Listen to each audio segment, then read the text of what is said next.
जय हिंद।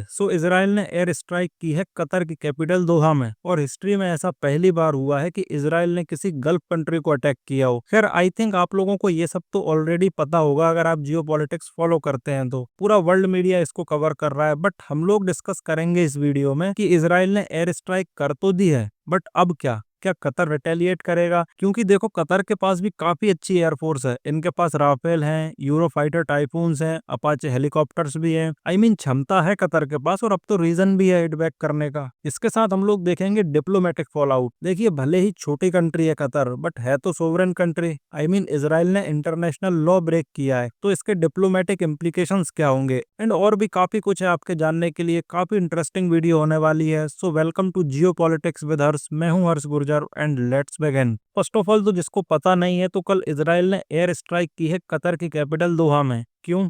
क्योंकि वहां एक बिल्डिंग में हमास की सीनियर लीडरशिप की मीटिंग हो रही थी। अब हमास का तो ये क्लेम है कि वहां ट्रंप के नए प्रपोजल को लेकर डिस्कशन हो रहा था, बट इजराइल का कहना है कि नेक्स्ट अटैक की प्लानिंग हो रही थी। खैर, जो भी हो, इजराइल एयरफोर्स ने 10 से ज्यादा फाइटर जेट्स भेजे और कतर पर स्ट्राइक की। अब ये अटैक और ज्यादा कंट्रोवर्शियल हो जाता है, क्योंकि एक तो ये रेसिडेंशियल एरिया में हुआ है, और उससे ज्यादा बड़ी बात है कि कतर एक मेजर यूएस नॉन नेटो वाला है। देखिए, कतर ना काफी टाइम से एक अजीब सी डुअल पॉलिसी चलाता आया है। एक तरफ तो वो ओपनली अमेरिका का अलाय है, और एक इंटरेस्टिंग बात बताऊं तो यूएस का एक मिलिट्री बेस है कतर में, जो कि यूएस का सबसे बड़ा मिलिट्री बेस है मिडिल ईस्ट में। यहाँ से अमेरिका अपने कई रीजनल ऑपरेशंस कोऑर्डिनेट करता है। मतलब सरफेस पर देखो तो कतर एक trusted partner of the west दिखता है, लेकिन दूसरी तरफ कतर हमास, मुस्लिम ब्रदरहुड और कुछ और इस्लामिस्ट ग्रुप को ओपनली बैकिंग भी देता है। हमास की टॉप लीडरशिप, जो 7 अक्टूबर के बाद इजराइल के लिए एनिमी नंबर 1 बन गई थी, वो कतर में ही सेफ हेवंस में बैठकर अपने ऑपरेशंस डायरेक्ट कर रही थी। इस वजह से इजराइल के लिए कतर एक स्ट्रेटेजिक हेडेक बन चुका था। अब इजराइल का कैलकुलेशन समझे तो गाजा और सीरिया में स्ट्राइक्स करना एक और बात है, लेकिन जब आप सोवरेन कंट्री की कैपिटल में अटैक करते हैं तो ये बहुत बड़ी प्रॉब्लम क्रिएट कर सकता है। इस अटैक से मैसेज ये जाता है कि हमास चाहे गाजा में हो, दमिश्क में हो या दोहा में, इजराइल वहां पहुंचकर मारेगा। अब इससे होता क्या है कि ये एक बड़ी डिप्लोमेटिक कॉम्प्लिकेशन क्रिएट कर देता है, क्योंकि कतर सिर्फ हमास को बैक नहीं करता है, बल्कि वो मीडिएटर का रोल भी प्ले करता आया है। हमास और इजराइल के बीच सीज फायर टॉक्स हों, हॉस्टेज नेगोशिएशंस हों, इन सब में कतर एक की प्लेयर रहा है। इवन अगर आपको याद हो तो तालिबान के लीडर्स भी कतर में मीटिंग करते थे। मेरे कहने का मतलब है कि ओवर द ईयर्स कतर एक मीडिएटर के रूप में सामने आया है। इजराइल ने दोहा पर स्ट्राइक करके बेसिकली कतर की न्यूट्रल मीडिएटर वाली क्रेडिबिलिटी को चैलेंज कर दिया है।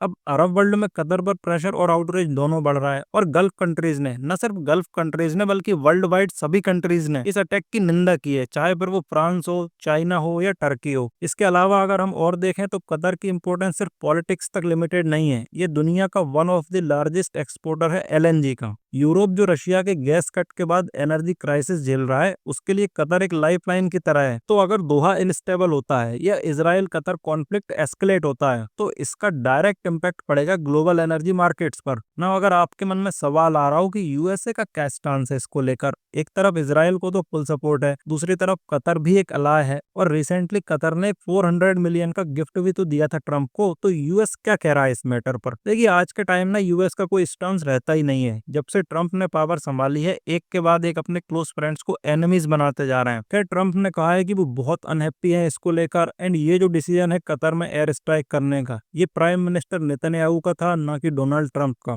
देखिए, ऐसा होना तो पॉसिबल है नहीं कि यूएसए को पता ना हो पहले से। कुछ रिपोर्ट्स तो ये भी क्लेम कर रही हैं कि यूएसए ने रीफ्यूलिंग की है इजरायली फाइटर जेट्स की। अब यहाँ ना यूएसए का एक झूठ भी सामने आता है। यूएसए का कहना है कि हमने पहले ही कतर को इन्फॉर्मेशन दे दी थी, बट कतर ने कहा है कि the claims that the government had been pre informed of the attack are completely false. जो कॉल आया था अमेरिकन ऑफिशियल का, वो तब आया था जब अटैक हो रहा था, ड्यूरिंग द साउंड ऑफ एक्सप्लोजंस, और जिस वजह से ये अटैक किया गया था हमास को टारगेट करके, उसकी 100% कंफर्मेशन है भी नहीं। हमास कह रहा है कि 5 मेंबर्स मारे तो गए हैं, बट जो मेन नेगोशिएटिंग टीम थी वो सरवाइव कर गई है। अब इसका फ्यूचर क्या हो सकता है? तो देखो, कतर तो कह रहा है कि जवाब देंगे इजराइल को, सऊदी अरेबिया भी कतर के साथ है। तो क्या हम कोई फुल स्केल वॉर देखेंगे इजराइल और गल्फ कंट्रीज के बीच? देखिए, इसके चांसेस बहुत कम है। डोनाल्ड ट्रंप ऑलरेडी कह चुके हैं कि ऐसा कोई अटैक अब दोबारा नहीं होगा। तो यूएसए ऐसा होने नहीं देगा, क्योंकि यूएस का मिलिट्री बेस है कतर में, और यूएसए बहुत अच्छे से जानता है अपने इंटरेस्ट को प्रोटेक्ट करना। बट देखना बहुत इंटरेस्टिंग होगा कि कतर क्या स्टेप लेता है। क्या यूएसए के प्रेशर की वजह से चुप बैठता है या कोई एक्शन लेता है?